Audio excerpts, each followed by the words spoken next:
Allah pun memang telah berjanji kepada orang-orang mukmin dan mukminat bahawa kalau kita insya-Allah taat pada perintah Allah dan cukup bekalan yang seperti mana yang diredai oleh Allah, maka janjinya adalah syurga insya-Allah untuk kita. Jadi insya-Allah untuk itu nak tengok sikit janji Allah kepada kita syurga tu, mak rasa nak baca sikitlah satu ayat je daripada surah Taubah untuk kita renung bersamalah ayat Quran ni insya-Allah, sebab dengan merenung ayat-ayat Quran ni buat hati kita menjadi lembut insya-Allah dan buat kita rasa bahawa janji Allah itu adalah benar dan kita menjadi motivasi lah untuk kita untuk terus orang kata melangkah dalam kita menuju Allah SWT. Jadi ayat surah At-Taubah ni mau ambil ayat 72. Surah At-Taubah ayat 72 yang berbunyi auzubillahi minasyaitonirrajim. Wa'adallahu al-mu'minina wal-mu'minati jannatin tajri min tahtihal anhar khalidina fiha wa masakina tayyibatan fi jannati adn wa ridwanum minallahi akbar. Dzalika huwal fawzul azim. Maksud dia insya-Allah Allah menjanjikan kepada orang mukmin lelaki dan orang mukmin perempuan akan mendapat syurga yang di bawahnya mengalir sungai-sungai. Mereka kekal di dalam syurga itu dan mendapat tempat-tempat yang bagus di syurga Aden. Dan kerajaan Allah adalah lebih besar. Itu adalah keberuntungan yang besar. Jadi dalam ayat ni kalau kita lihat, kita perhatikan bahawa memang balasan tu Allah akan bagi kepada setiap mukmin lelaki dan wanita, syurga. Syurga ni adalah satu balasan yang sangat-sangat yang kita semua umat Islam idam-idamkan. Iya. Cantik mana, insya-Allah. Jadi dalam syurga ni dia digambarkan di sini bahawa dalam syurga tu ada sungai-sungai yang mengalir dalam syurga itu, dan kita akan kekal, yang ahli syurga ni akan kekal di dalam syurga dan mendapat tempat-tempat yang bagus dalam syurga. Tempat yang bagus daripada syurga Aden. Dan yang lebih besar di sini ialah waridwanum minallahi akbar. Maknanya balasan yang tadi semua bagus-baguslah, ke tempat bagus, dapat sungai-sungai yang mengalir. Tapi Allah kata kerajaan Allah adalah lebih besar. Itulah keberuntungan yang besar. Jadi maknanya kat sini adalah sikit daripada tafsir yang buku ni je buku yang Abah beli. Jadi mak rasa kalau mak baca buku ni pun insya-Allah mudah-mudahan mengalirlah pahala dekat Abah. Sebab kita guna Raja Salih ni pun buku Abah yang beli kan. Jadi insya-Allah mak ambil sikit daripada tafsir surah ayat 72 daripada tafsir Ibn Kathir ni, yang mana gambaran di dalam syurga tu tempat-tempat yang bagus. Sebab cakap ayat tadi syurga tu ada Allah bagi sungai-sungai yang mengalir dan tempat-tempat yang bagus. Jadi tempat-tempat yang bagus ni daripada hadis Nabi SAW, hadis riwayat Bukhari dan Muslim, kata dalam mak baca makna Rasulullah SAW pernah bersabda, ada dua syurga yang mana bejana dan apa yang terdapat di dalamnya terbuat dari emas. Dan ada juga dua syurga yang mana bejana dan apa yang terdapat di dalamnya terbuat dari perak. Jadi pemisah antara satu kaum untuk memandang Rabbnya hanyalah berupa redha, iaitu tirai kebesaran yang terdapat pada wajahnya di syurga Aden. Jadi maksudnya kat sini memang kita tak dapat nak dapat bandingan di dunia lah. Tapi gambaran syurga tu memang kalau dalam syurga tu dibuat daripada emas, bejana emas, semua emas. Kalau bejana perak, semua perak kan. Jadi itu adalah satu gambaran yang memang hebat lah, membayangkan Allah kata tempat yang bagus tadi. Kemudian ada juga hadis Nabi satu lagi, dua lagi hadis yang mak akan baca. Satu lagi ialah hadis Nabi yang memberitahu bahawa tempat yang tertinggi dinamakan dalam syurga ialah nama Al-Wasilah. Dia kata Al-Wasilah, para penghuni syurga mengetahui bahawa tingkatan tertinggi di syurga diberi nama Al-Wasilah kerana ia berdekatan dengan Arash. Jadi siapa yang dapat tempat Al-Wasilah ini? Tempat itu hanyalah untuk Rasulullah SAW. Sebagaimana sabda Nabi SAW yang bermaksud, jika kalian mendengar muazzin melaungkan azan, maka ucaplah seperti apa yang diucapkannya. Lalu berselawatlah kepadaku. Kerana sesungguhnya barang siapa yang berselawat kepadaku satu kali, maka Allah akan berselawat kepadanya 10 kali. Kemudian mintalah al-wasilah untukku, Nabi kata. Nabi suruh kita, sebab tu bila ni, rupanya baru mak baru perasan lepas baca hadis ni. Sebab tu kita baca doa lepas azan ni kan. Ati Sayyidina Muhammadin wasilata wal fadilah. Rupanya inilah wasilah dia. Mintalah wasilah, al-wasilah untukku kerana ia merupakan kedudukan di syurga yang tidak layak ditempatkan kecuali oleh seorang sahaja hamba Allah dari hamba-hambanya. Dan aku berharap hamba itu adalah aku. Nabi cakap macam tu. Barang siapa meminta al-wasilah kepada Allah untukku, maka halal baginya syafaatnya pada hari kiamat. Hebatnya balasan. Rasulullah janji macam tu kan. Maknanya tak sia-sialah kita menjawab azan tu dan memang ada dia punya orang kata pemberatnya kat situ insya-Allah daripada hadis ini daripada hadis riwayat Muslim. Kemudian satu lagi yang indahnya bila baca bab syurga ni ialah rupanya ada hadis Nabi SAW yang mengenai waridwanu minallahi akbar tu. Yang mana Allah redha bagi mereka dan keadaan Allah itu adalah lebih agung dan lebih besar nikmatnya daripada segala-gala nikmat di dalam syurga. Rasulullah SAW bersabda, dalam syurga Allah berdialog atau bercakap-cakap dengan ahli syurga. Apa kata Allah? Allah kata, yaqulu ya ahli jannah, ya ahli jannah. Allah katakan, Allah sesungguhnya Allah berkata kepada ahli jannah, wahai ahli jannah. Maka ahli jannah pun menjawab, ya Rabb, kami penuhi panggilanmu dan kebaikan berada di tanganmu. Lalu Allah bertanya, hal raditum? Allah kata, adakah kamu telah redha duduk dalam syurga ni, dah redha ke? Allah tanya. Dah redha kamu duduk dalam syurga ni? Maka ahli syurga jawab, mengapa pula kami tidak redha ya Allah? Sedangkan engkau telah memberi kami sesuatu yang belum pernah kami dapat rasai daripada mana-mana makhluk pun sebelum ini. Ahli syurga jawab. Allah tanya lagi. Allah kata, fayaqulu ala u'tikum afdala min dhalika? Apakah engkau mahu sesuatu yang lebih baik daripada apa yang aku bagikan engkau sekarang ini? Bayangkan, dalam syurga tu segala-gala tempat yang bagus, air sungai mengalir, segala benda. Tapi Allah tanya, nak sesuatu yang lebih baik daripada ini? Mereka ahli syurga menjawab, wahai Allah, apakah ada lagi yang lebih baik daripada ini? Sekarang dah baik ini, dah bagus sangat ini. Ada lagi kan lebih baik? Allah menjawab, fayaqulu uhillu alaikum ridwani fala askhatu alaikum ba'dahu abada. Allah kata, aku telah tetapkan keredaanku bagi kalian dan itulah balasan yang paling baik sehingga setelah itu aku tidak akan pernah murka lagi kepada sekalian. Maknanya itulah yang dikatakan tadi yang daripada buku tafsir ni waridwanu minallahi akbar. Maknanya kalau Allah bagi redha kepada ahli syurga, maka Allah kata aku tak akan murka lagi sampai bila-bila kepada kamu sekalian. Hadis riwayat Bukhari dan Muslim. Jadi maksudnya daripada ayat ni insya-Allah mengharaplah kita sama-sama berusaha insya-Allah bersemangat untuk menyediakan bekalan. Mudah-mudahan dengan rahmat Allah kita sama-sama dapat berkumpul di sana dan masing-masing berdoa insya-Allah moga-moga kita mendapat redha Allah. Raditu billahi rabban wa bi islami dina Muhammad ya Rasulullah. Jadi insya-Allah itu je yang mak nak ingatkan anak-anak mak dan mudah-mudahan usrah kita ni dapat kita teruskan sehinggalah sedaya upaya kita mempertahankan majlis ini semoga dapat teruskan dengan izin Allah. Wallahu alam. Dan mak serahkanlah majlis ini pada lu untuk memulakan topik baru kita malam ni iaitu tajuk muraqabah. Assalamualaikum mak dan adik-adik semua. Jadi insya-Allah pada malam ni kita akan sambung topik perbincangan kita daripada kitab Riyadhus Salihin. InsyaAllah Nur akan share screen untuk tengok kita panggil kitab PDF. So boleh nampak So Nur letak kat sebelah kanan ni adalah yang terjemahan. Yang sebelah kiri ni syarah dalam bahasa Arab lah. Okay. Bismillahirrahmanirrahim. Alhamdulillahirabbil alamin. Wassalatu wassalamu ala asyrafil anbiya wal mursalin wa ala alihi wasahbihi ajma'in.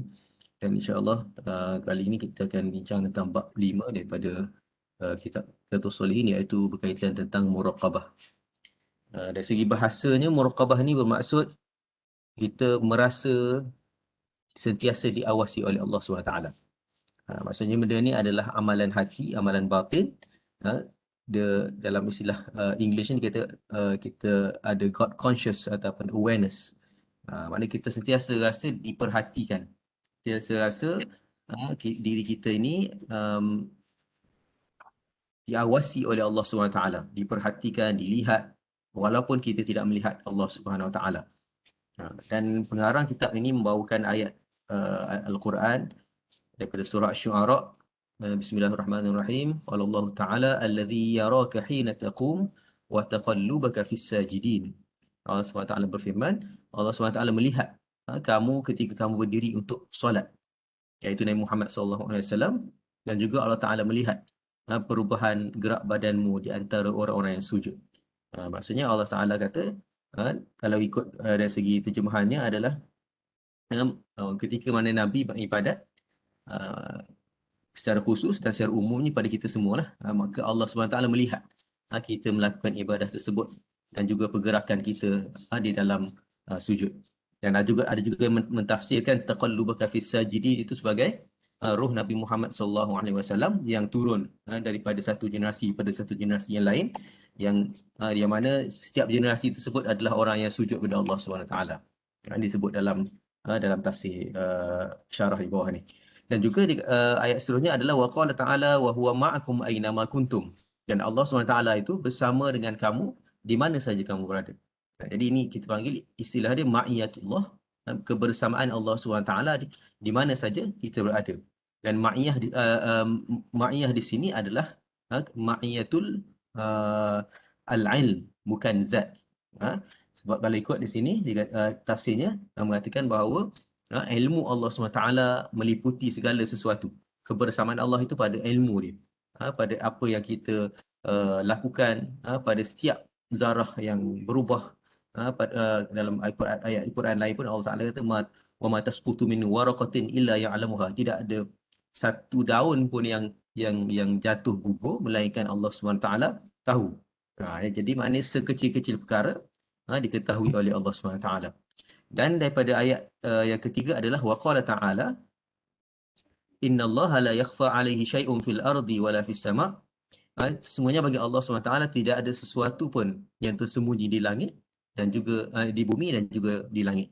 Jadi segala sesuatu itu diketahui secara tepat oleh Allah SWT ataupun secara terperinci. Sebab apa, dalam perbahasan akidah berlaku kita panggil khilaf. Sama ada mereka kata ilmu Allah SWT ni ilmu yang hanya meliputi perkara yang berbentuk kulli ataupun berbentuk general, ataupun memang Allah SWT tahu secara terperinci. Jadi ayat-ayat ini menolak pandangan tak silap Allah Mu'tazilah yang mengatakan bahawa ilmu Allah SWT itu adalah secara general saja. Jadi ini adalah yang menunjukkan bahawa Allah SWT setiap zarah itu diketahui oleh Allah SWT. Dan waqala ta'ala inna rabbaka labil mirsad. Sesungguhnya Allah SWT itu benar-benar mengawasi.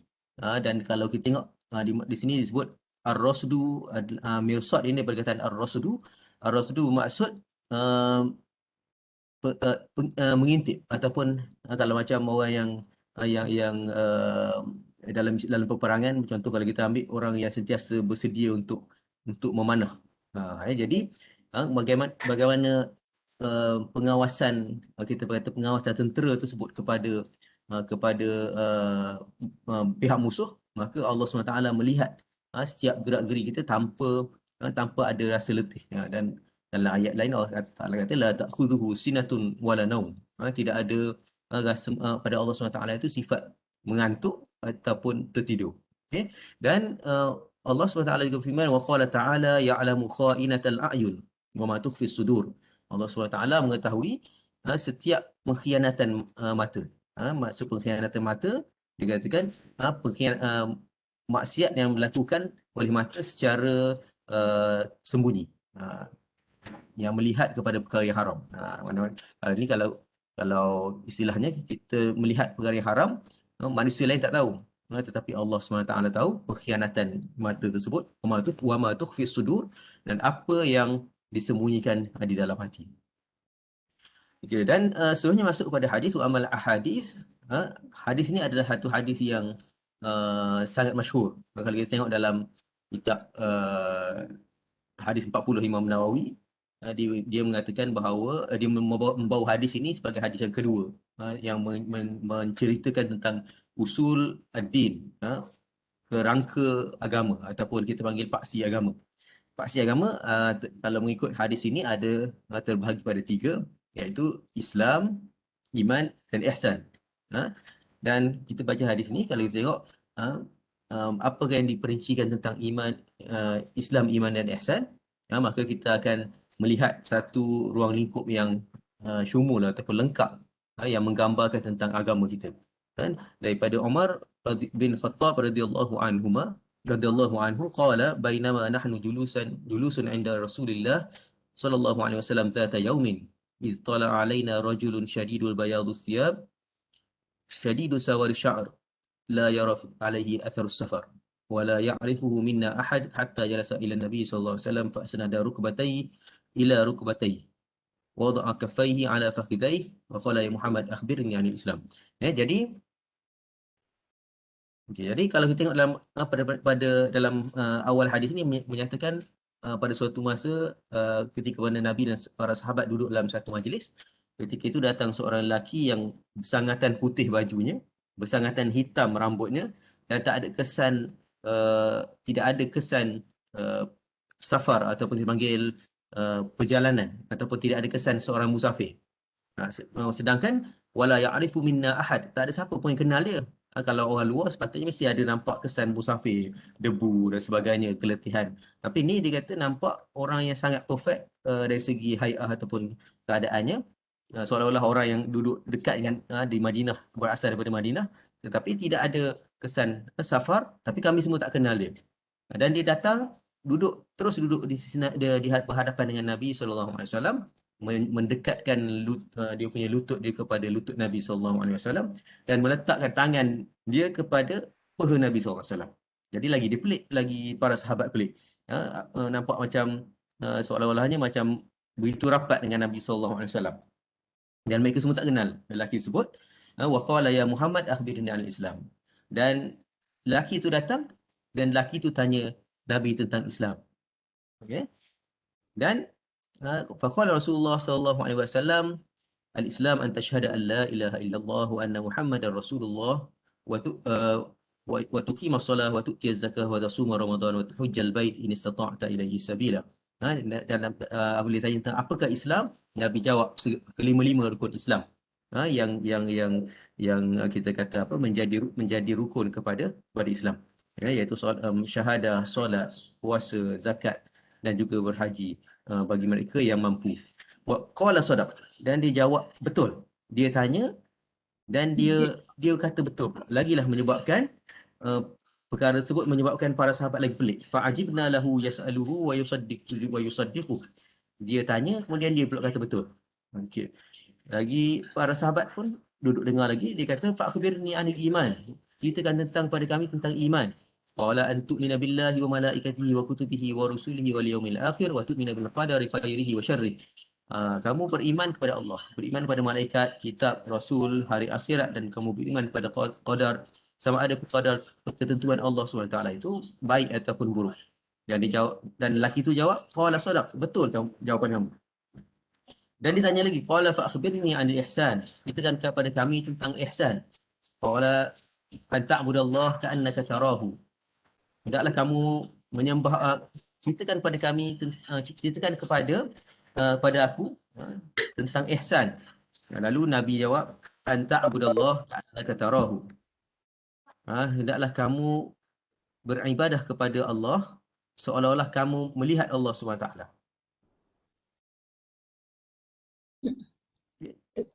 Fa in lam takun tarahu Baik tali dekat langgar. Tu tali bawah.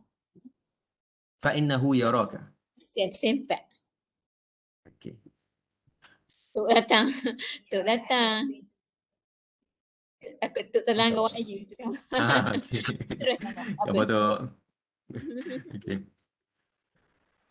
Iaitu rukun yang ketiga dari dalam agama Islam ialah rukun ihsan. Yang mana ihsan ni ada dua rukun yang utama. Hendaklah kamu sembah Allah seperti mana kamu melihat dia, seolah-olah kamu melihat dia. Dan kalau kamu tidak melihat dia, kamu kena rasa bahawa dia melihat kamu. Apa maksud dia? Untuk nak terkencing. Ada. Baru mula. Okey. Jadi Okey, jadi kalau kita tengok ketiga-tiga perkara ini adalah perkara yang penting yang kita perlu gabungkan ketiga-tiga perkara ini, kerana tanpa Islam tanpa uh, iman, uh, maknanya bererti amal zahir kita tersebut akan ditolak. Kerana Islam adalah amalan zahir. Tanpa iman, Islam akan tertolak. Tetapi kalau semata-mata iman tanpa ada Islam, seolah-olahnya hanya ada amal hati saja, maka ketika itu kita katakan seolah-olah Islam ini hanya berbentuk batin saja, tidak ada perkara yang zahir ataupun tidak ada amalan zahir. Dan kalau kita lakukan Islam dengan baik, dengan keimanan pada Allah SWT, tetapi tidak ada kualiti, ini ihsan ini disebut sebagai kualiti bagi Islam dan iman. Maknanya kita dengan kita melaksanakan apa yang Allah SWT suruh dalam keadaan kita rasa Allah melihat kita. Sebab ada je orang yang solat tapi dalam keadaan dia lupa Allah SWT. Mungkin rukun dia cukup. Mungkin kita kata keimanan dia pada Allah SWT pun tidak ada kekurangan. Dia yakin pada Allah SWT. Dia yakin bahawa dia tak ada kita panggil apa, menambah-nambah sifat Allah SWT. Dia mengikut Nabi Muhammad SAW, tetapi dalam masa yang sama tidak ada kualiti dalam ibadah dia. Dia tak rasa bahawa Allah SWT melihat dia. Dan perkara ini akan menyebabkan dia berkurangan pahala dia ataupun kualiti ibadah di Islam di sisi Allah SWT. Jadi dan kita sambung pada hadis pada sambungan hadis, iaitu fa'khbirni 'anis sa'ah. Lelaki sebut tanya lagi, ceritakan kepada aku tentang hari kiamat. Maka Nabi SAW ketika ini Nabi menyerahkan kepada malaikat yang bertanya itu untuk menjawab. Mal mas'ulu anha bi'a'lam minas sa'il. Tidaklah orang yang bertanya kepada bertanya itu lebih mengetahui daripada orang ini. Tidaklah orang yang bertanya itu lebih mengetahui daripada orang yang ditanya. Dan malaikat Jibril menjawab, bertanya lagi, fa'akhbirni 'anil amaratiha. Dia ditanya apakah tanda-tanda dia. Dia tak jawab tentang kiamat bila, tetapi dia jawab tentang tanda dia. Antalidal amatu rabbataha. Seorang ibu itu melahirkan tuan dia. Dan wa antarul hufatul uratul alata ri'a asya yatatawaluna fil bunyan. Kamu akan melihat orang yang tak berselipar dan tak berpakaian mengembala kambing, berlumba-lumba untuk membina bangunan. Jadi ini ditafsirkan sebagai salah satu tanda awal kiamat, di mana kalau kita tengok berleluasa sifat ataupun kita kata penderhakaan kepada ibu bapa. Maknanya benda itu satu benda yang jelas. Kalau kita tengok dalam masyarakat kita, perkara tersebut seolah-olahnya macam hormat pada ibu bapa ni bukan satu benda yang dijadikan keutamaan dah. Dan kalau kita tengok dalam Al-Quran, sekadar berkata wala taqul lahum uffin, janganlah kamu berkata pada ibu bapa kamu. Kalau kita tengok bukan setakat yang kita kata dilakukan oleh masyarakat kita, tapi lebih lagi. Maksudnya tidak ada akhlak ataupun adab dengan ibu bapa. Dan juga yang kedua adalah kamu melihat orang yang tidak berpakaian, tidak berselipar, tetapi berusaha ataupun berlumba-lumba dalam membangunkan bangunan.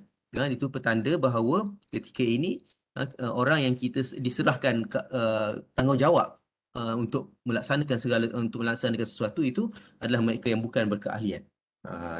Jadi kalau kita tengok itu pun berlaku juga. Sesuai dengan hadis Nabi SAW ketika mana ditanya oleh para sahabat mata sa'ah, Nabi kata iza usidal amanatu ila ghairi ahliha. Ketika mana diberikan amanah kepada mereka yang bukan berkeahlian, fantazirus sa'ah, maka hendaklah kamu tunggu saat kehancuran ataupun hari kiamat. Jadi ini sesuai dengan hadis tersebut. Thumman talaqa falabistu maliya. Kemudian malaikat tersebut pergi, dan ketika para sahabat menunggu-nunggu untuk tanya Nabi siapa dia tadi. Dan dikatakan dalam hadis selama 3 hari para sahabat ni tunggu untuk bertanya Nabi siapa dia yang lelaki yang datang tadi. akhirnya Nabi SAW tanya sini pada Umar, ya Umar, atadri manis sa'il? Siapa kamu tahu tak siapa yang bertanya tadi? Qultu Allah wa rasuluhu a'lam. Allah dengan Rasul yang lebih mengetahui. Qala fa innahu Jibril atakum yu'allimukum amra dinakum. Sungguhnya yang datang kepada kamu tadi adalah Jibril yang untuk menceritakan tentang urusan agama kamu. Jadi kalau kita tengok dalam hadis ni banyak kita panggil apa, isyarat ataupun perkara yang menjadi usul agama. Yang pertama yang kita sebutkan tadi, 3 perkara yang menjadi rukun bagi Islam, iaitu Islam, rukun bagi agama iaitu Islam, iman dan ihsan. Kemudian persoalan tentang kiamat, apakah tanda-tanda kecil yang akan berlaku, disebut 2 tanda-tanda kecil. Dan kemudian bagaimana adab, kalau kita tengok dalam hadis ini ceritakan adab untuk menuntut ilmu mesti dekat dengan guru. Dia kata sehingga kalau boleh setiap lutut itu perlu berlaga dengan lutut orang lain. Maknanya macam tu kita nak duduk dalam majlis agama, bukan duduk macam kita kata apa, renggang ataupun jauh di antara satu sama lain. Maknanya sepatutnya budaya yang sebenar adalah duduk berdekatan. Kalau musim tak ada COVID lah. Kalau musim ada COVID ni dah memang tak boleh lah. Tapi zaman dulu pun tak ada COVID pun orang duduk berhampiran dengan tiang juga. Dia tak duduk berhampiran dengan orang. Jadi itu adalah budaya yang kita panggil apa, berbeza dengan para sahabat Nabi SAW. Dan dan seterusnya adalah bagaimana uslub ataupun cara untuk kita menyampaikan ilmu kepada orang lain, tak semestinya dengan kita bersyarah saja, tetapi adalah dengan tanya soal, dengan melontarkan soalan. Kalau dengan kita kata dengan anak-anak dan sebagainya, kita nak tengok kefahaman anak-anak kita ke, ataupun nak tengok kefahaman orang yang kita nak dakwah, mad'u kita, sama ada dia faham dengan cara yang betul atau tak, kita tanya dia dan suruh dia ceritakan. Jadi daripada situ kita boleh tahu dia ni sebenarnya faham tak benda tu, ataupun dia nampak macam faham tapi sebenarnya tak faham. Okay? Jadi kita kena tahu, ataupun dia mungkin silap faham. Terutama kalau anak-anak, kita perlu tanya dia tentang isu-isu yang berkaitan, yang mana isu tersebut kita nak betulkan. Tapi jangan pula kita tanya dia tanya kita balik, kita tak boleh jawab. Itu susah juga. Jadi kita, kaedah dia adalah kita dalam bentuk persoalan, kita sebenarnya kita nak berikan jawapan. Tapi kita mulakan dengan persoalan dulu. Okay, kemudian kalau kita tengok hadis yang seterusnya. Hadis yang seterusnya, an Abi Dzar Jundub bin Junadah wa Abi Abdurrahman Mu'adz bin Jabal an Rasulullah sallallahu alaihi wasallam qala ittaqillaha haitsuma kunta wa atbi'is sayyi'atal hasanata tamhuha wa khaliqin nasa bi khuluqin hasan. Dan dalam hadis yang kedua berkaitan tentang muraqabah, ataupun bagaimana kita dapat menghadirkan rasa Allah SWT mengawasi kita, ialah bertakwa kepada Allah SWT. Iaitu dalam hadis ni Nabi SAW menyatakan, hendaklah kamu bertakwa kepada Allah di mana saja kamu berada. Jadi kalau kita nak sebutkan tentang takwa ni, yang disyarahkan dalam kitab Nuzhatul Muttaqin ini, apa yang dimaksudkan dengan takwa adalah kita menjadikan di antara kita dengan azab Allah itu satu hijab ataupun satu pendinding. Macam mana kita nak jadikan pendinding? Pendindingnya adalah dengan amalan soleh. Jadi apa saja tindakan kita untuk menjauhkan diri kita daripada azab Allah, itu dinamakan takwa. Sebab tu kata ya ayyuhallazina amanu qu anfusakum wa ahlikum nar. Jauhkan diri kamu dan ahli keluarga kamu daripada api neraka. Nah, sebab dia berasal dari perkataan makna jauh, ataupun kita nak menjauhi daripada sesuatu. Kita gunakan perkataan al-wiqayah. Jadi dia perkataan berasal daripada takwa, berasal daripada perkataan tersebut. Jadi kita, apa saja usaha kita untuk menjauhkan diri daripada azab Allah adalah dimakan takwa. Sebab tu dalam hadis yang lain dia kata ittaqillah walau bisyiqqit tamr. Takutlah kamu pada Allah walaupun dengan separuh daripada kurma. Maksudnya kalau kamu dengan separuh kurma tu kamu mampu untuk menjadikan dia penghalang daripada kamu mendapat azab Allah SWT, maka jadikanlah separuh daripada kurma tersebut sebagai pendinding kamu. Dengan cara sedekahlah. Okey. Dan wa'atbi'is sayyi'atal hasanata tamhuha. Dan hendaklah kamu ikuti kejahatan ataupun kesalahan yang kamu lakukan dengan melakukan kebaikan.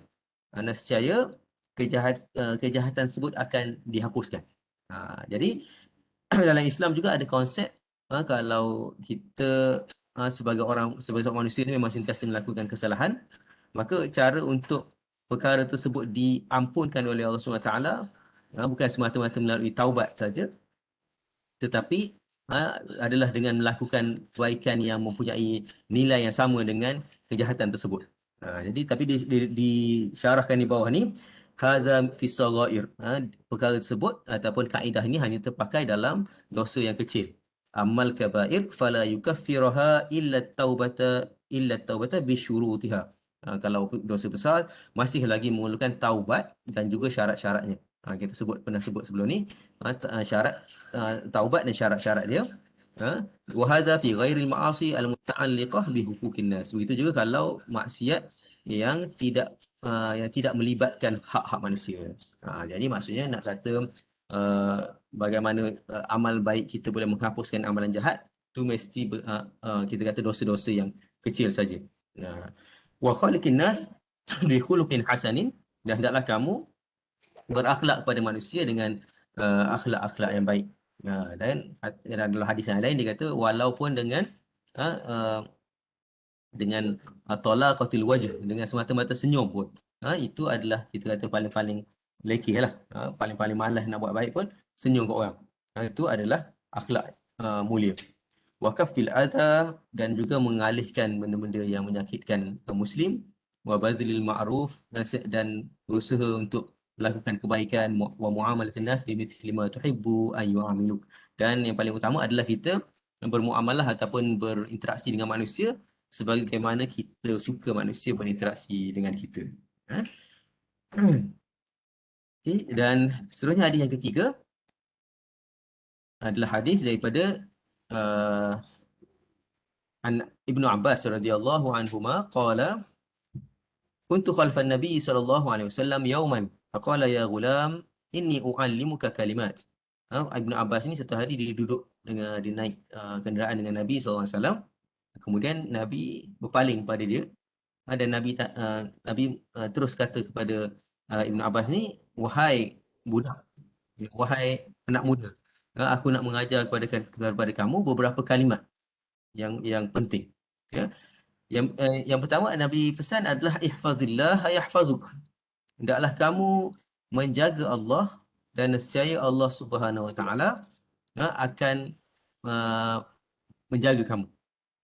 Maksud penjagaan di sini kalau kita tengok ditafsirkan sebagai ihfazi dinihi bimulazamati taqwa wajtinaba ma la yarda. Kita lakukan apa yang Allah suruh dengan niat untuk menjaga Allah. Mana kita nak jaga hukum Allah SWT. Kalau kita buat kebaikan dengan niat untuk menjaga hukum Allah dan kita mengelakkan daripada melakukan kejahatan dengan niat untuk menjaga hukum Allah, maka ketika itu Allah Ta'ala akan menjaga kita. Jadi sebab itulah kalau pentingnya kita panggil niat ataupun kesedaran tersebut. Bukan semata-mata buat tu sebab takut ataupun dah terbiasa orang kata dengan budaya kita, ataupun memang kita ni bukan jenis buat jahat. Bukan jenis orang yang ada kawan-kawan jahat, maka kita tak buat jahat. Maka kalau gitu kita rugi dari segi fadilat-fadilat ni. Jadi kita kena setiap kali kita melakukan taat, kita kena cuba hadirkan diri kita bahawa tujuan kita melakukan ketaatan tersebut adalah untuk menjaga hukum Allah SWT. Dan kita akan mendapat penjagaan Allah SWT. Ihfazillah tajidhu tujahak. Dan kamu jaga hukum Allah SWT, niscaya kamu akan dapati Allah SWT itu adalah bersama kamu. Ini adalah kita panggil ma'iyatullah tadilah. Tajidhu tujahak bermaksud ma'ak. Wa ma'iyatullah Allahu a'lamu biha. Maksudnya kalau kamu jaga Allah SWT, Allah Ta'ala itu hampir dengan kamu. Okey. Idza sa'alta fas'alillah Kalau kamu memohon pada Allah SWT, maka kalau kamu memohon ataupun kamu nak minta sesuatu, maka hendaklah kamu meminta pada Allah SWT. Wa idza sta'anta fasta'in billah. Kalau kamu nak meminta pertolongan, maka hendaklah kamu meminta pertolongan pada Allah SWT. Wa'lam annal ummata law ijtama'at ala an yanfa'uka bi syai' lam yanfa'uka illa bi syai'in qad katabahu Allahu lakum. Ketahuilah kalau seluruh ummah ataupun kita kata seluruh manusia berniat untuk memberi manfaat kepada kamu, mereka semua tak mampu memberi manfaat kepada kamu melainkan dengan apa yang telah ditetapkan oleh Allah SWT. Wa in ijtama'u ala an yadurruka bi syai'in lam yadurruka illa bi syai'in qad katabahu Allahu 'alaik. Dan kalau mereka semua berpakat nak memberikan mudarat kepada kamu, nescaya mereka tak mampu memberikan mudarat kepada kamu melainkan dengan apa yang telah ditetapkan oleh Allah SWT. Rafi'atil aqlam wa jaffatis suhuf, telah diangkat qalam ataupun takdir Allah SWT telah selesai ditulis, wa jaffatis suhuf, dan telah kering suhuf. Kalau yang dimaksudkan sini adalah qada dan qadar Allah, kita panggil apa, dalam Lauh Mahfuz itu telah lengkap segala perkara, maksudnya tidak akan berubah. Apa yang telah ditakdirkan ataupun yang telah ditulis oleh Allah SWT dan sebagai takdir. Okay? Jadi apa yang kita boleh dapat daripada hadis ini adalah tahrim soal ghairillahi ta'ala mimma la yaqdiru alaihi illahu. Jadi di antara apa yang kita dapat daripada hadis ini adalah kita diharamkan untuk meminta pada selain daripada Allah, sekiranya memang perkara tersebut adalah milik mutlak Allah SWT. Bagi contoh, rezeki, penyembuhan, keampunan, kemenangan. Jadi benda-benda tersebut adalah milik mutlak Allah SWT. Wa amma ma jarat alaihi a'adatun nas an yata'awanu fihi mimma yaqdiruna alaihi fala mani'a min su'alihim. Tapi kalau benda tersebut adalah perkara yang mampu diberikan manfaat oleh manusia, maka dibenarkanlah. Bukanlah maknanya bila kata kamu hendaklah kamu minta pada Allah, tak boleh minta pada manusia. Sebagai contoh, dia kata kalau nak minta hutang ke, nak minta pinjam ke, maka hendaklah bolehlah minta pada manusia. Dan juga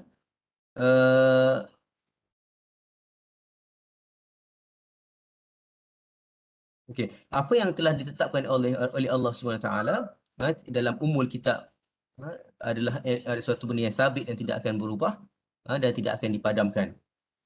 Okey, wa ma waqa'a wa ma sayaqa kulluhu ma'lumun lillah. Dan apa yang telah berlaku dan akan berlaku hanyalah dalam maklumat ataupun ilmu Allah SWT. Wala yaqa'u bi syai'in illa bi ilmihi ta'ala. Tidak ada berlaku sesuatu melainkan dengan ilmu Allah SWT. Okey, dan di antara perkara yang tadi ada tambahan tadi kan daripada hadis tadi. Okey, ihfazillah, dalam riwayat Tirmizi, ihfazillah tajidhu amamak, ta'arraf ila Allah fir rakha ya'rifuka fi syiddah. Kalau kamu kenal atau kamu ingat pada Allah SWT ketika kamu senang, nescaya Allah Taala akan ingat kepada kamu ketika kamu susah. Wa alam, dan ketahuilah anna ma akhta'aka lam yakun liyusibak. Apa yang kamu tersalah buat tidak akan menimpa kamu. Maknanya kalau apa yang menimpa kamu ini bukan sebab kesalahan kamu. Wa ma asabaka lam yakun liyukhti'ak. Dan apa yang tadi dikata apa yang kamu tersalah tidak akan memberikan mudarat pada kamu, tapi apa yang menimpa kamu bukanlah kesalahan kamu. Maksudnya apa yang berlaku tersebut adalah merupakan susunan Allah SWT, bukan kesalahan kita. Wa'lam anna nasra ma'as sabr, ketahuilah kemenangan itu bersama dengan kesabaran. Wa annal faraja ma'al karb, ketahuilah dan juga kelapangan ataupun jalan keluar itu ada bersama kesusahan. Wa anna ma'al usri yusra, bersama kesusahan itu ada kesenangan. Jadi ini juga ada kata adalah merupakan min lataif al-iktiran ni al-garb idza ishtadda wa tanaha. Okey, jadi manusia ni satu lagi dia adalah dia akan dapat merasai nikmat tersebut pada masa dia telah putus harapan kepada makhluk. Mana dia dah susah dia tu sampai tahap dia tak mampu nak memohon kepada makhluk, dia hanya memohon kepada Allah SWT, maka ketika itulah baru datang pertolongan Allah SWT. Okay. Wal hadis yadullu ala aslil azim fi muraqabatillah. Dan hadis inilah adalah hadis ni sebenarnya yang merupakan hadis yang paling besar dalam bab muraqabah Allah Subhanahu Wa Taala, wa muraati huquqihi, dan kita nak menjaga hak Allah Subhanahu Wa Taala, wa tafwidhu li amrihi, dan kita serahkan kepada Allah Subhanahu Wa Taala segala urusannya, wa tawakkal alaihi, untuk kita bertawakal kepadanya, wa syuhuda tauhidihi, dan kita menyaksikan uh, keesaan Allah Subhanahu Wa Taala, wa tafarrudihi wa ajzil khalaiqi kulluhum wa iftiqarihim ilaihi. Dan juga ini petanda bahawa manusia ni memang tak ada apa-apa kuasa. Kalau kita baca tadi, Tuhan kata segala-galanya telah ditetapkan di dalam umul kitab ataupun lauh mahfuz, maka kita tidak ada kuasa apa-apa pun melainkan kita berserah pada Allah SWT.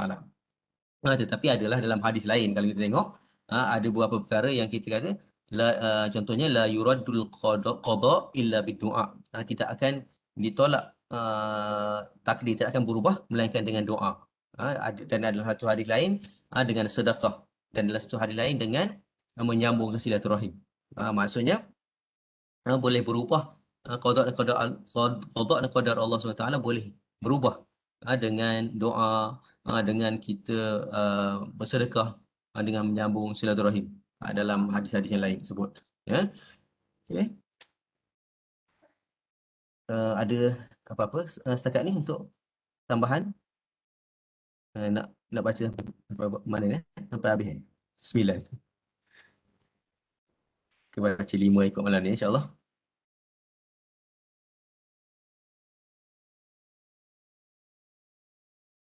Tak, Mak kata bagi jadi peluang, hadis yang orang tanya dulu. Bagi peluang tu ada orang okay. yang tak faham. Laju-laju saya tengah cerita-cerita tak nampak, tak faham. Tak orang kata apa, mungkin yang tak faham atau yang nak tambah ke. Dia faham je.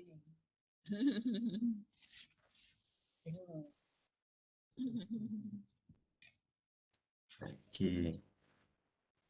Senyap tu, semua faham kot. Ada tu, insya-Allah tu. Semua dah. Okay. Semua dah orang kata apa, penuntut ilmu dah, setiap minggu ada majlis ni. Okey, so hadis yang keempat adalah hadis daripada Anas radhiyallahu anhu. Qala innakum la ta'maluna a'malan hiya adaqqu fi a'yunikum min asy-sya'r wa kunna na'udduha ala ahdi Rasulillah sallallahu alaihi wasallam minal mubiqat. Okey, yang pada hadis yang keempat adalah daripada Anas menceritakan sesungguhnya kalian melakukan beberapa perbuatan yang mana perbuatan tersebut menurut pandangan kalian lebih kecil daripada sehelai rambut, tapi kami di zaman Rasulullah SAW menganggapnya termasuk dalam perkara yang berdosa besar ataupun membinasakan. Jadi kalau kita tengok daripada Al-Mubiqat ni, dia maksudnya perkara yang dosa besar berdasarkan hadis yang Nabi SAW bersabda, ijtanibu sab'al mubiqat, jauhi daripada 7 dosa besar yang kita kata apa, yang maksudnya membawa kehancuran.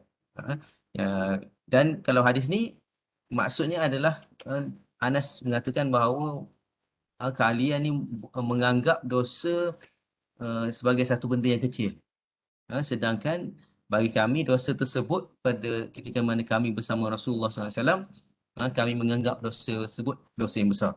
Yang itu yang menunjukkan bahawa para sahabat pada zaman Nabi SAW merupakan orang yang sentiasa penuh dengan sifat muraqabah, sentiasa rasa Allah SWT melihat. Jadi kalau dosa ni sebenarnya tak dianggap dosa kecil atau dosa besar. Mereka menganggap dosa ni adalah pelanggaran hak Allah SWT. Kalau langgar hak Allah, kecil ke besar, mereka akan rasa bersalah yang teramat sangat. Sebagai contoh, kita tahu dah orang kita sayang tu tak suka satu perkara. Walaupun benda yang dia tak suka tu mungkin benda yang kecil. Tetapi kalau sebagai seorang yang nak mencari redha orang individu ataupun orang yang kita sayang, mesti kita akan cuba buat sekecil perkara yang dia suka.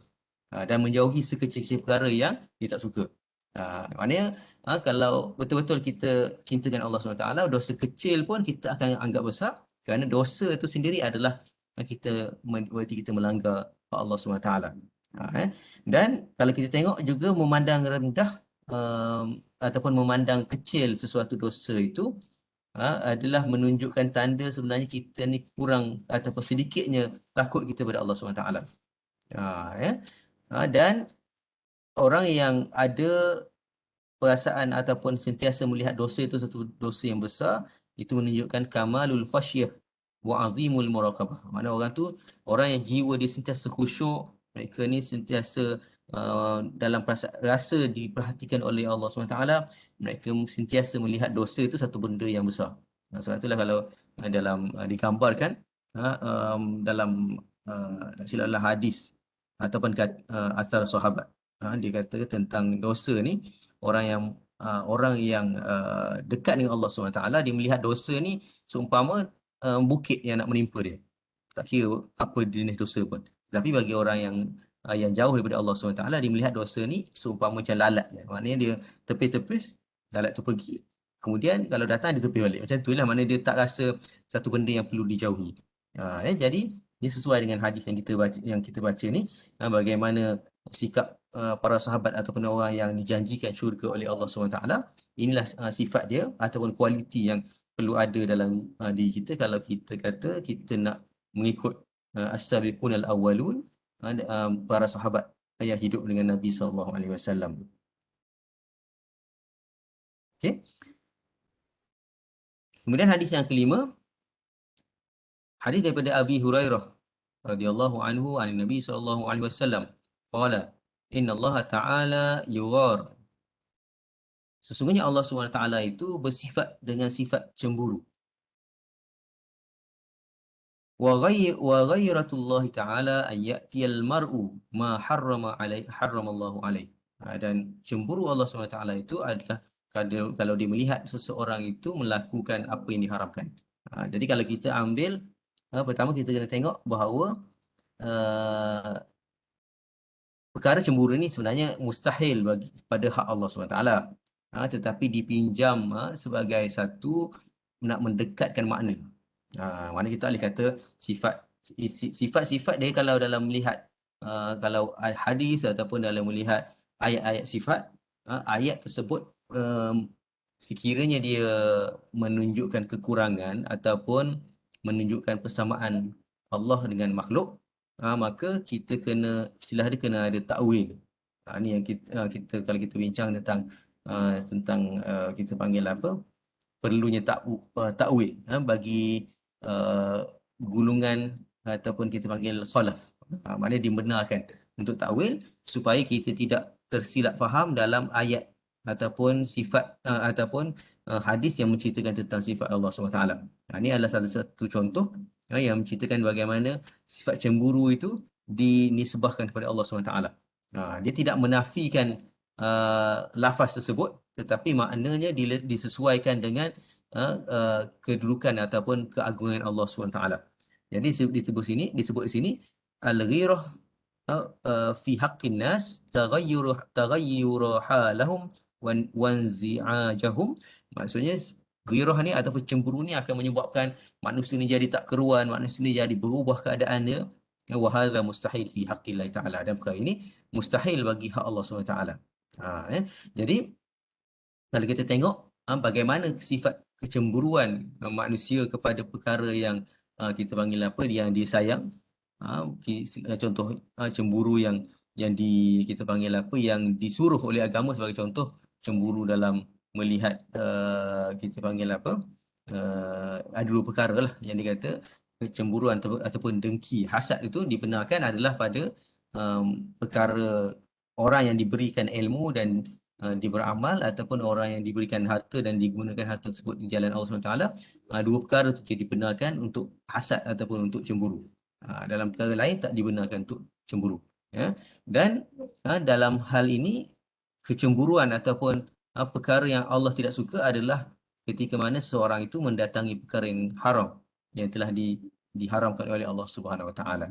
Jadi ini menunjukkan bahawa perlunya kita memahami ataupun mengetahui apa yang diharamkan oleh Allah SWT dengan tujuan untuk tidak menimbulkan perasaan ataupun tidak menimbulkan kemarahan Allah Subhanahu Wa Taala.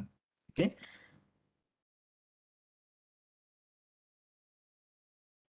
Okey, sebenarnya hadis yang hadis ni panjang ni.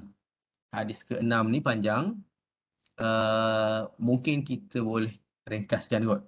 Bagaimana sebab cerita ni satu cerita yang mungkin bila baca tadi teringat mak selalu cerita masa nak tidur ataupun baca kisah tentang para sahabat.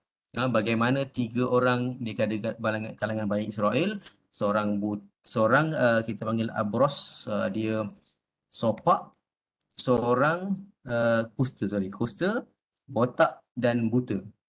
Jadi ketiga-tiga ni dia uh, ketiga-tiganya didatangi oleh malaikat, dan malaikat bertanya kepada setiap daripada mereka ni. Jadi orang yang penyakit kusta, apa yang dia nak?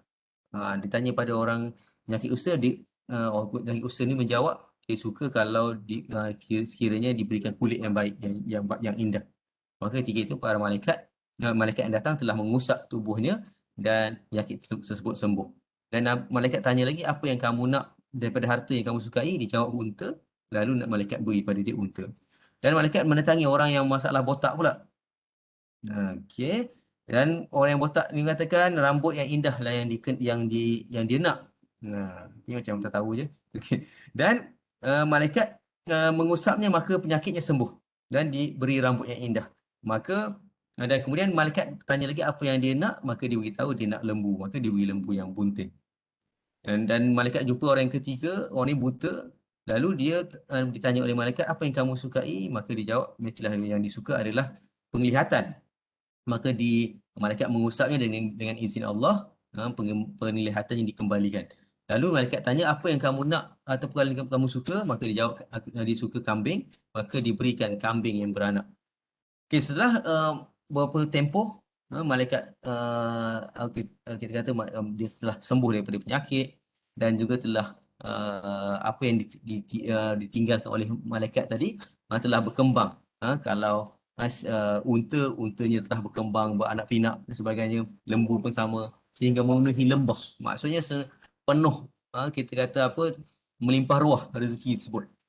Kemudian ketika ini malaikat Allah Taala suruh, Allah Taala nak uji, tengok adakah mereka ini lupa, mereka dulu pernah diuji dengan oleh Allah SWT ataupun macam mana. Maka ketika itu malaikat datang balik dengan jumpa orang lelaki yang pertama, orang lelaki yang berpenyakit kulit tadi, dan dia kata, dia cerita pada orang lelaki berpenyakit kulit yang telah sembuh tadi, dia kata, aku orang miskin, aku tak ada rezeki dan sebagainya. Demi Allah yang telah menganugerahkan kulit yang indah pada kamu, aku nak minta satu unta untuk membantu aku. Lalu orang tu dia seolah-olah telah lupa bahawa dia pernah dibantu ataupun pernah dikabulkan permintaan dia oleh Allah SWT. Maka dia kata tak boleh lah, sebab banyak lagi yang hak-hak yang harus dipenuhi. Maka malaikat kata, aku seperti mengenali kamu, bukankah kamu penyakit kusta yang manusia jijik kepadamu, dan kamu diberi oleh Allah harta oleh Allah SWT. Tapi dia menafikan juga. Maknanya kata bukan kamu dah sebelum ni penyakit, tapi kamu dihilangkan penyakit, kamu diberi rezeki oleh Allah SWT. Dia kata tak, sebelum ni memang harta turun-temurun. Maka malaikat berkata, kalau kamu berdusta, kamu akan kembali, Allah akan jadikan kamu seperti dulu. Okey. Dan malaikat mendatangi orang yang botak dengan keadaan yang yang sama. Dan dikatakan benda yang sama dia minta pada orang tersebut. Tetapi jawapannya sama juga. Dia kata dia takkan bagi, dan dia dapat kekayaan dengan turun-temurun. Maka malaikat mengatakan, kalau kamu berdusta, Allah akan jadikan kamu seperti dulu juga.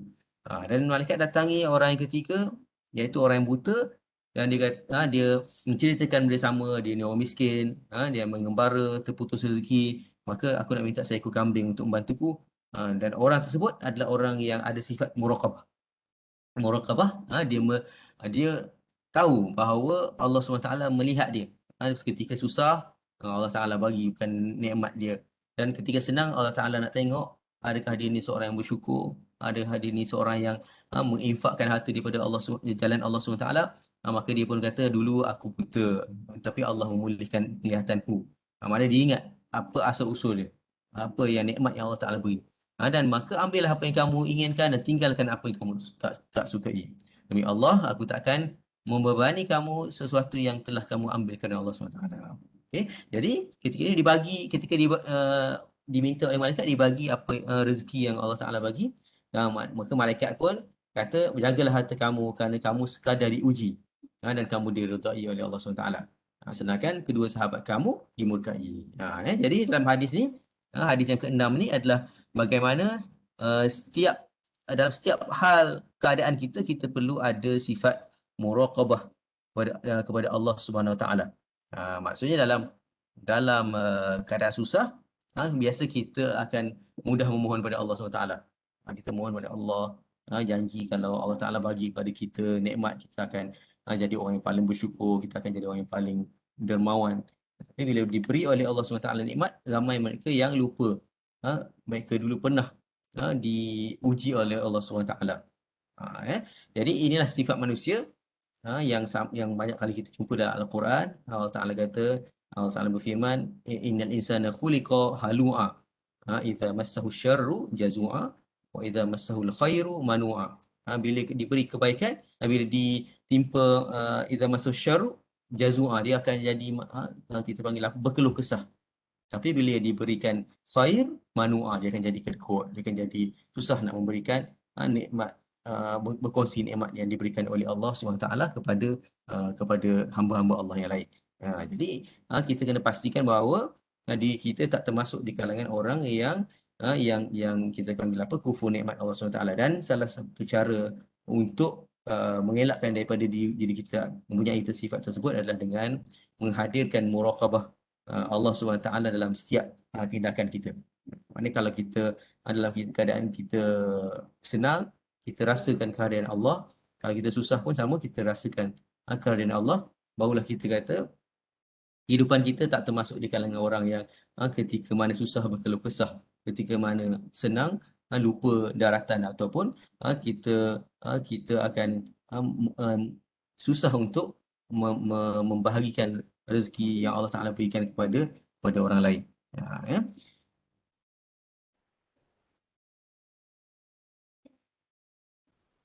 Okey, boleh sambung lagi?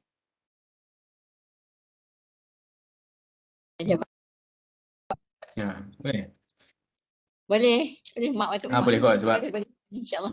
Sebab dia tak ni yang kata tak kompleks dia punya tu. Dia lebih kita straightforward je lah dia punya syarahan dia. Okey, kemudian ada berapa tiga hadis tadi hadis ke-6 kan? Tujuh. Okey. So ada 3 lagi hadis insya-Allah. Dan hadis yang ke-7 adalah hadis daripada Abi Ya'la Shaddad bin Aus radhiyallahu anhu anin Nabi sallallahu alaihi wasallam qala al-kayyisu man dana nafsahu wa amila lima ba'da al-maut. Orang yang bijak adalah orang yang dana nafsahu, orang yang sentiasa menganalisa diri dia.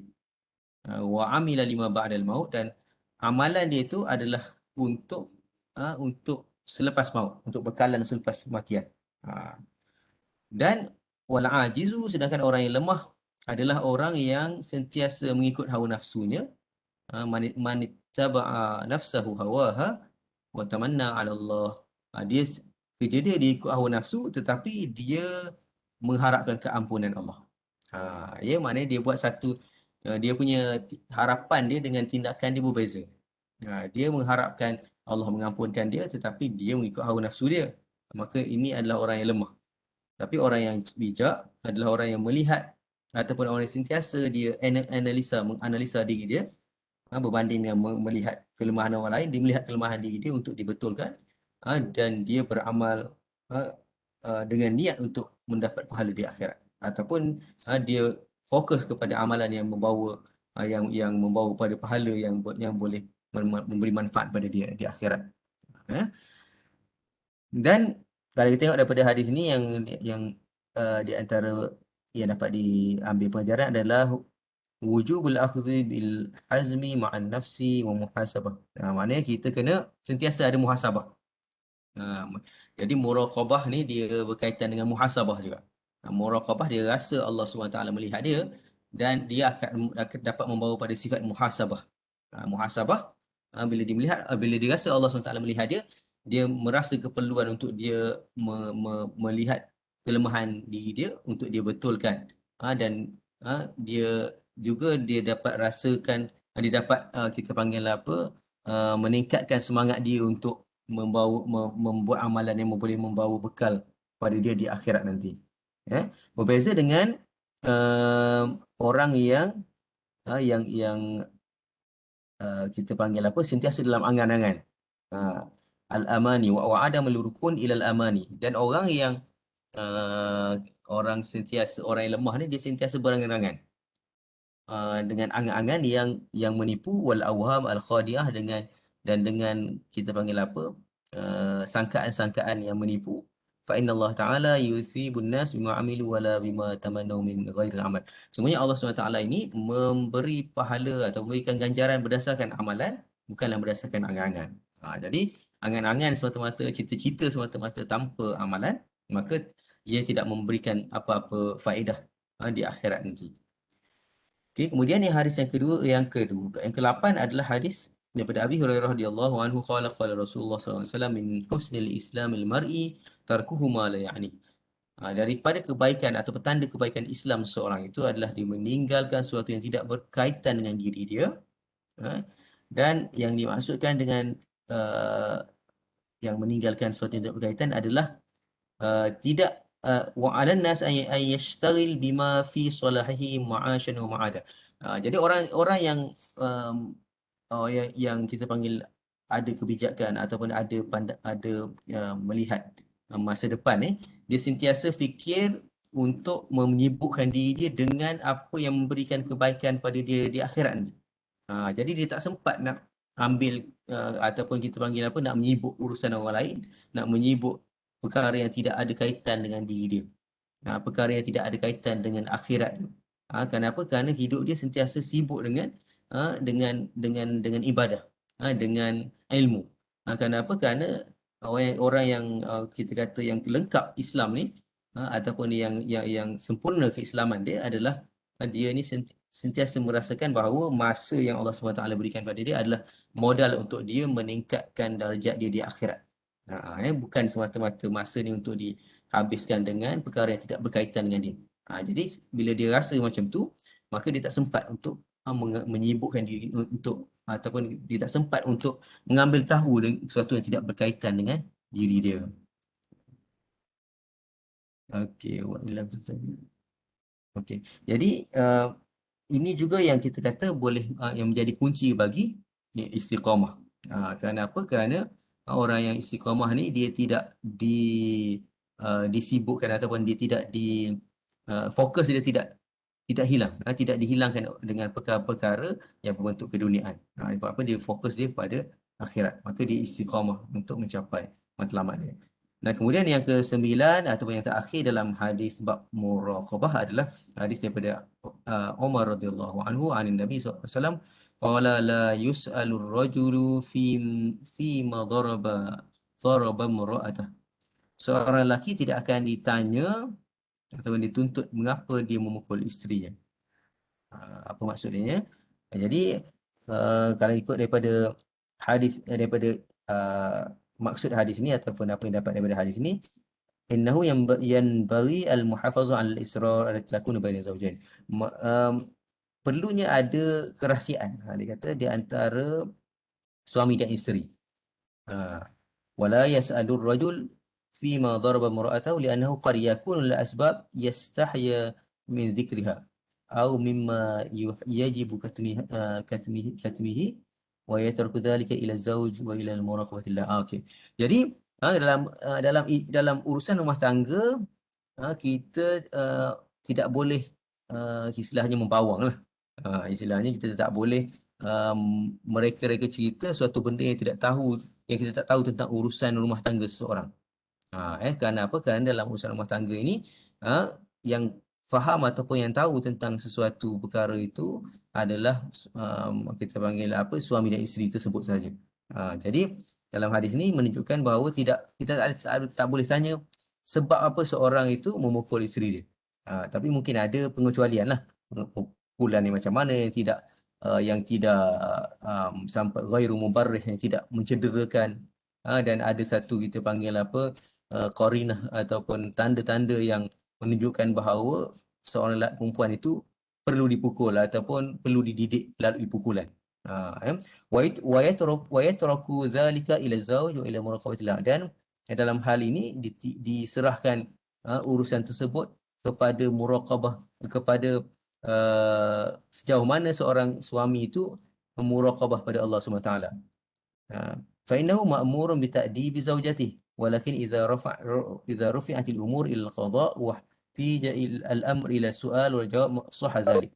Tapi disebut sini, tetapi sekiranya dibawa kepada hakim, maka perlu ada kita panggil apa, analisa ataupun perlu adanya penyiasatan dalam perkara tersebut, liiqamatil haq, untuk menegakkan hak, wa islahi dzatal bayn, dan untuk kita kata memperbaiki hubungan suami isteri. Ya. Jadi yang hadis ini lebih kepada kita panggil apa, pukulan yang mungkin tidak mencederakan ataupun isteri tersebut tidak membawa perkara tersebut kepada hakim, maka tidak perlu kita sebagai netizen ke sebagai orang yang tak ada kaitan dengan qada ataupun berkaitan dengan kehakiman nak menyibuk tentang urusan rumah tangga ataupun tentang kita panggil apa, kenapa seorang seorang lelaki itu mendidik isteri dia dengan pukulan.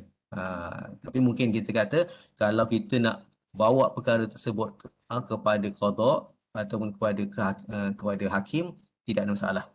Kenapa? Kerana dalam Islam ni kita tak boleh lihat dalam satu hadis je.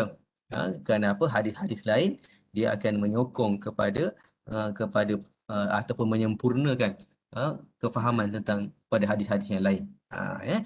Jadi kalau dalam hadis ni mungkin kita kena tengok hadis-hadis lain yang yang menyuruh kepada menjaga hak-hak isteri, bagaimana hak seorang isteri itu dalam kewangan sebagai contoh. Dan yang antara yang lu ingat adalah bagaimana seseorang wanita itu boleh mengambil duit suaminya tanpa memberi tahu pada suaminya. Kita panggil apa, sekadar untuk perbelanjaan yang mencukupi bagi dia. Itu disebut dalam hadis. Kalau suami dia kedekut, maka dibenarkan wanita tersebut untuk ambil duit suami dia sekadar untuk melepaskan hajat ataupun keperluan dia. Jangan ambil semua kan. Maknanya dia ketika itu diserahkan kepada kita panggil apa, hikmah ataupun kebijaksanaan isteri. Jadi isteri pun kena bijak jugalah. Kalau suami pukul tu memang kita kata dia salah, dia nusyus dan sebagainya, maka ketika itu dibenarkan oleh syarak. Tapi kalau suami kaki pukul, maka dia kena tegakkanlah hak dia. Dia tak boleh biarkan. Dia tak boleh kata ini kata apa, dibenarkan oleh Islam dan sebagainya. Kenapa? Kerana Islam tak boleh dilihat daripada satu sudut semata-mata. Jadi rasa cukup sekadar itu untuk bab muraqabah ini, dan insya-Allah pada minggu depan kita akan masuk pada bab takwa yang lebih mendalam.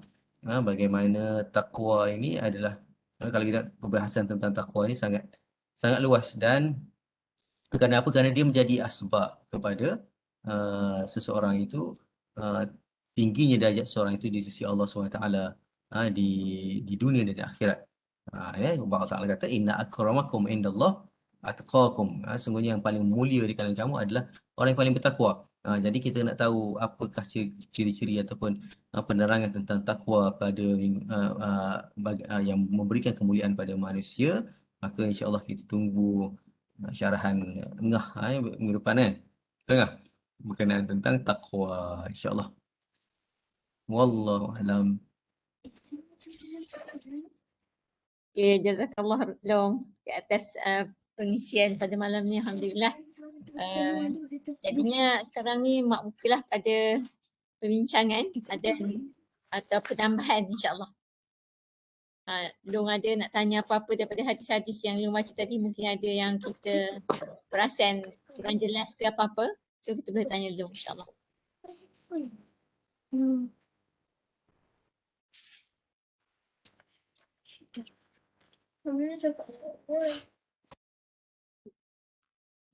Siapa komplain tu? Senyap je, ngantuk kan malam ni semua orang. Atau penat. Nak dengar lagi. Nak dengar lagi. Tak cukup.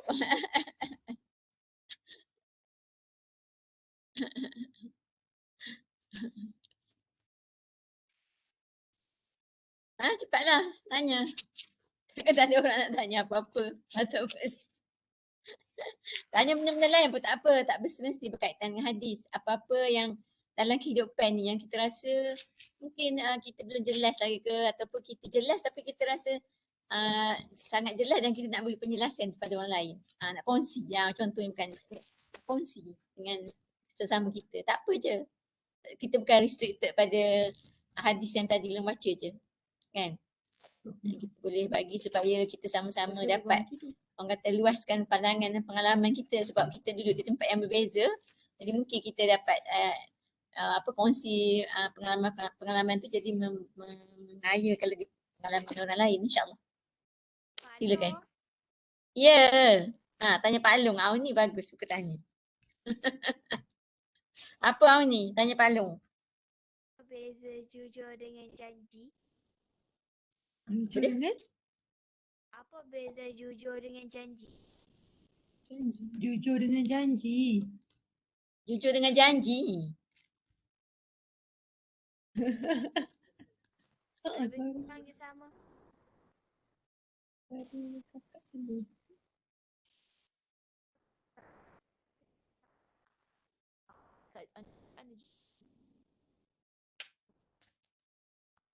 Tak dengar. Itu sebab kalau kita janji kita jujur dengan orang, kalau kita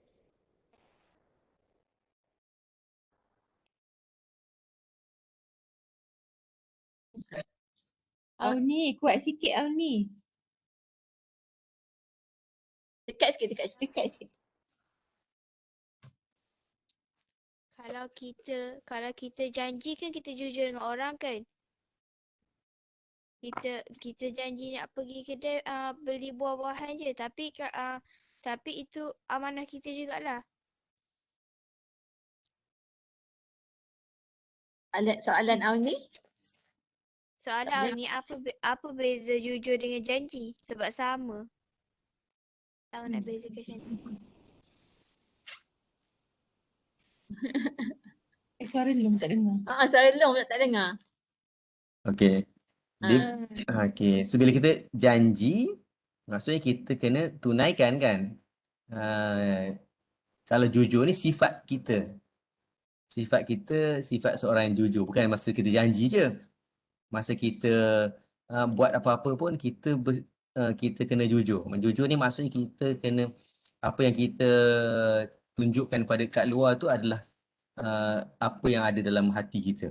Kita tak boleh kata, contohnya orang ni kata saya suka kat dia tapi dalam hati saya tak suka pun, saya berlakon je. Tu tak jujur. Kita tak janji pun.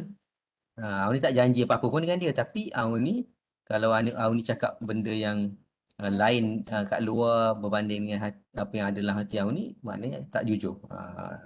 Tapi janji, maksudnya kalau setiap kali janji kita kena tunaikan lah. Okey. Pasal apa tadi? Okay, terima kasih Pak Long. Sama. Nak tanya kau balik. Tanya. Apa? Kau balik asyik pakai ni nanti tak dengar.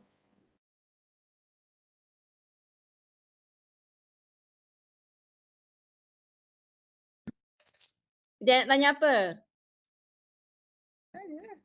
Tanyalah. Waiting for soalan Fidal ni. Mana Fidal tak nampak? Nak tengok muka Fidal. Tanya balik. Suami yang tu, nafsus, Nusyus.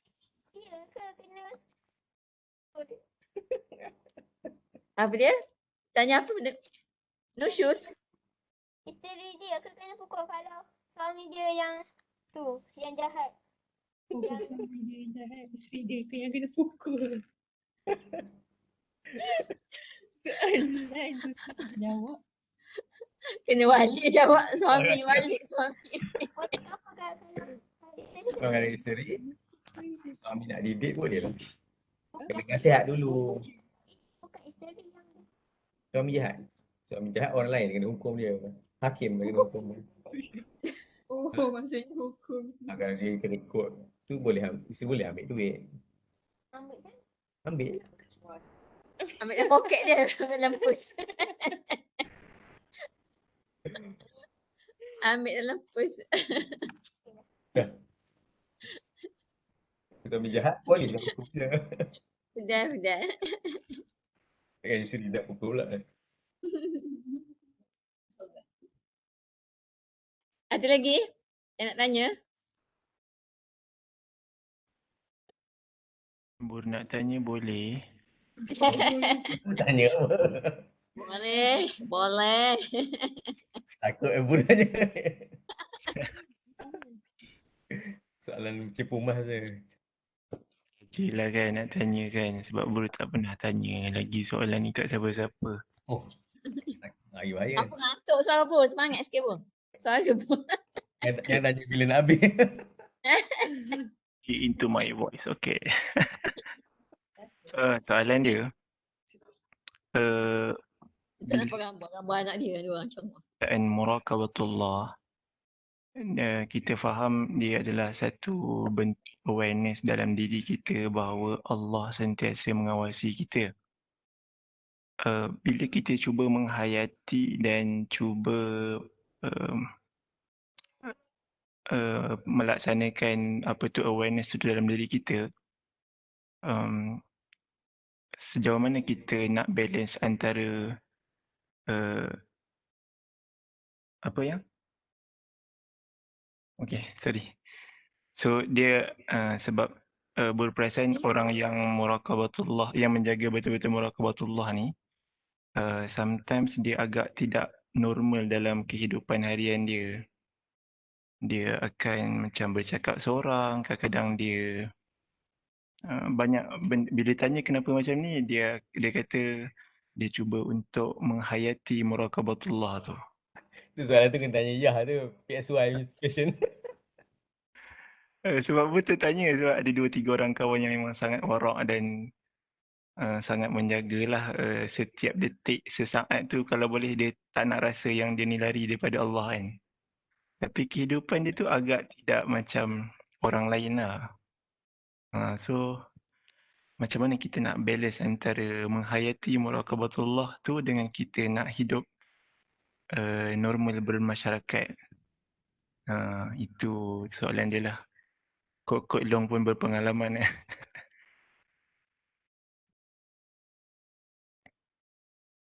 Wallahu alam. Mungkin boleh tambah zaman-zaman belajar dulu orang Kelantan panggil apa pernah borak benda ni dengan Pak Ngah. Dia sampai Zouk tu sampai level dia jadi high. Zaman-zaman belajar pondok dulu Pak Ngah cerita ramai yang sampai dia punya level nak dapat muraqabatullah tu, rasa Allah mengawasi dia tu sampai dia boleh jadi gila. So macam tu lah contohnya lah kan. Berat sangat kalau soalan ni. Tu macam sebesalah pula Adan. Apa? Orang Kelantan kata gila isim ke? Ya. Baru pula dengan Pangah sebab perkataan tu. Isim. Long pun lari dia. Soalan berat sangat. Kena serahkan minggu depan punya. Kena tanya ngah yang ni pula kena tanya.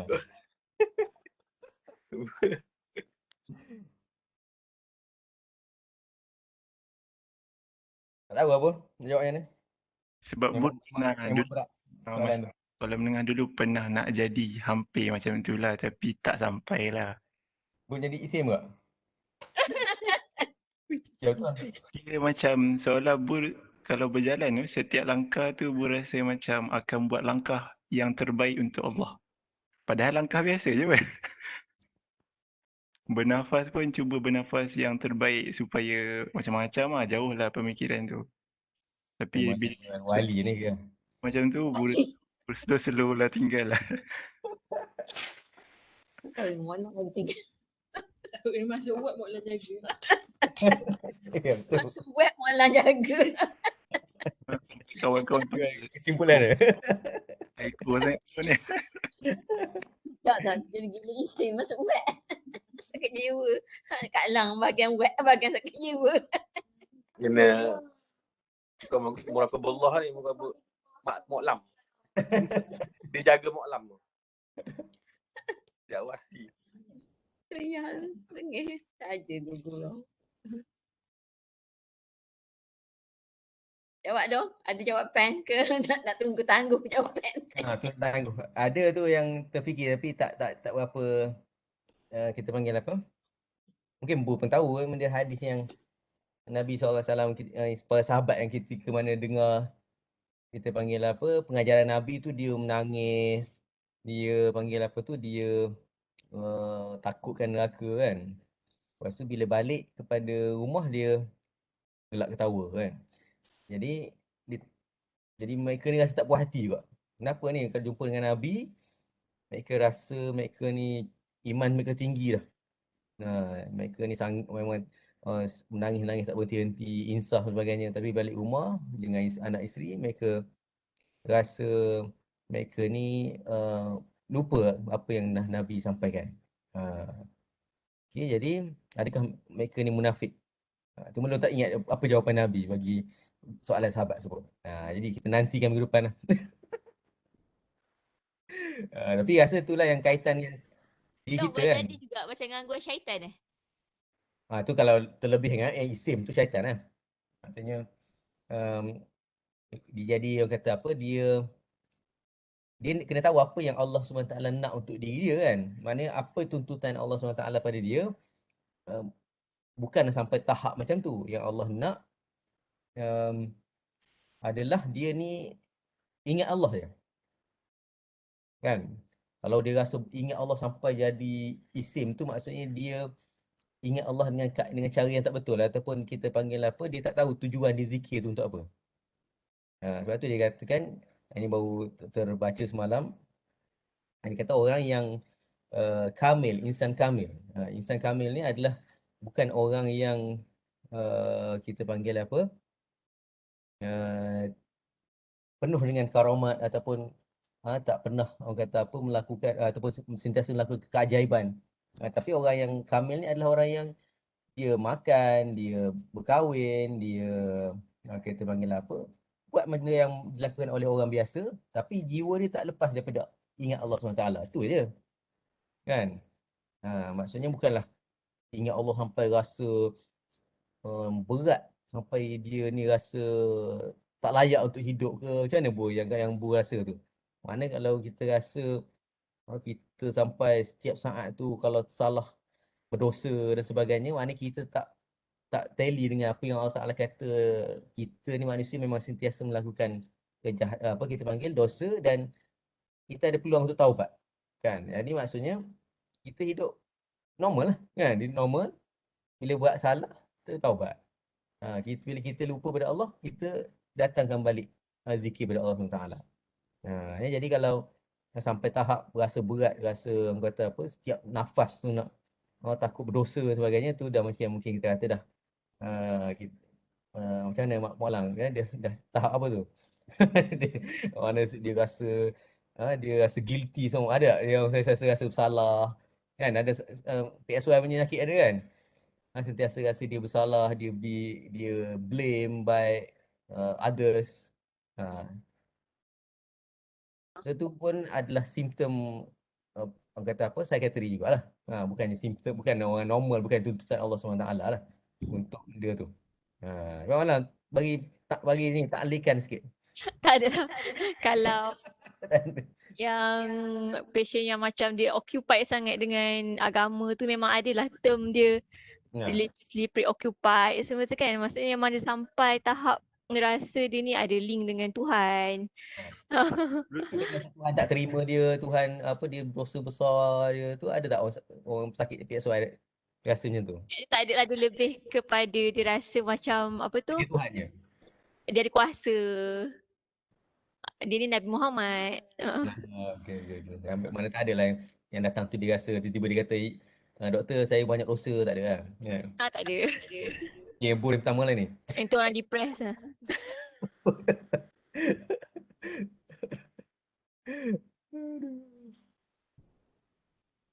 Itulah bro, Allah Alam rasanya macam nak jawab secara tepat tu tak ada jawapan juga lah. Mungkin kita panggil apa, perlukan penelitian lah. Okey, tak apa Bu ya. Tak dapat jawapan yang tepat ni. Pada terima.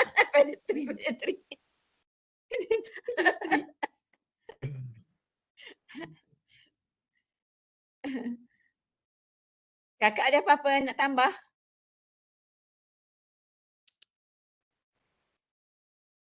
Kak Teh? Okey. Ya, Mak. Ada apa-apa? Tak ada kot, insyaAllah. Okey. Bye-bye Wan. Nafida dan Nashwa.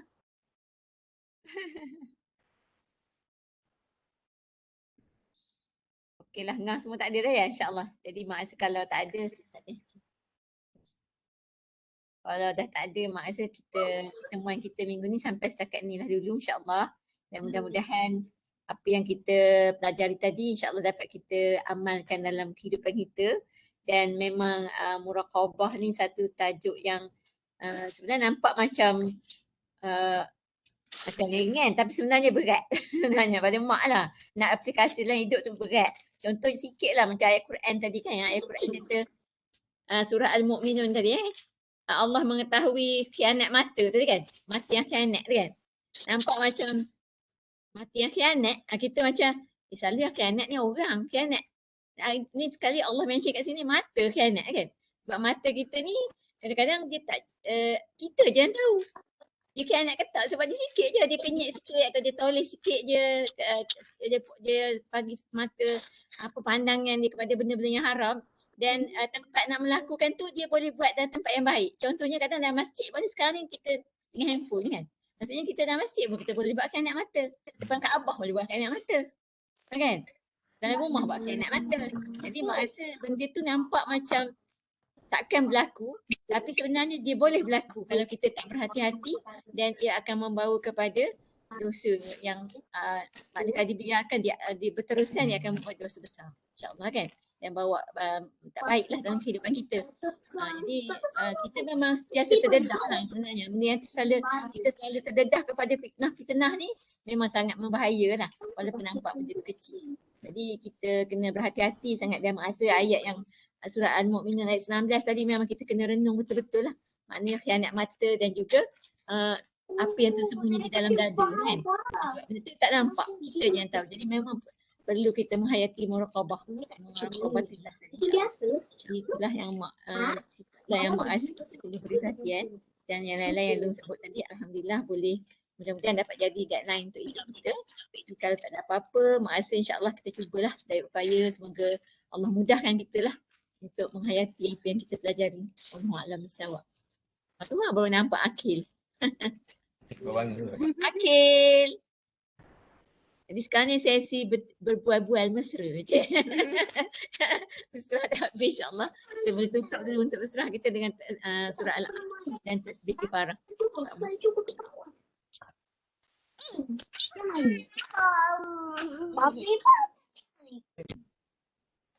Subhanallah.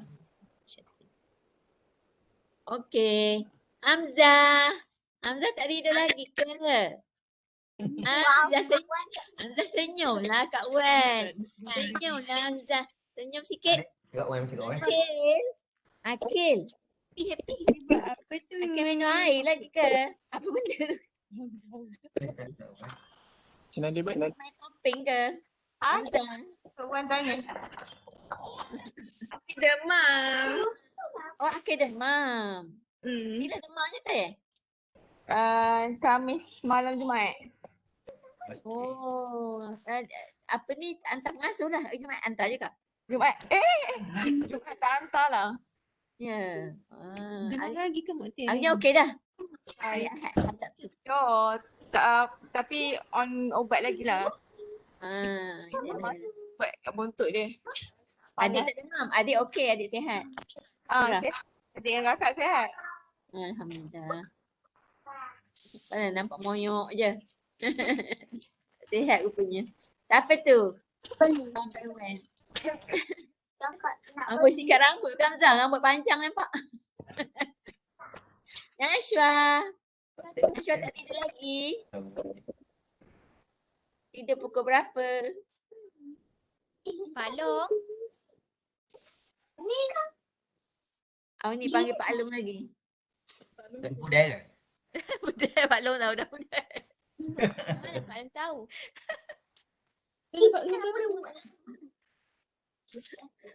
Udah pemalu lah sekarang. Tunjuk muka sikit lagi, tunjuk muka sikit lagi. Tak sempat nak pandang lama muka budak.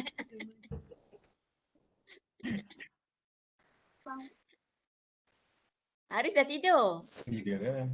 Ya, cepat. Haris memang tidur cepat. Anas, balik Anas. Tidur. Pegang-pegang. Dah tidur.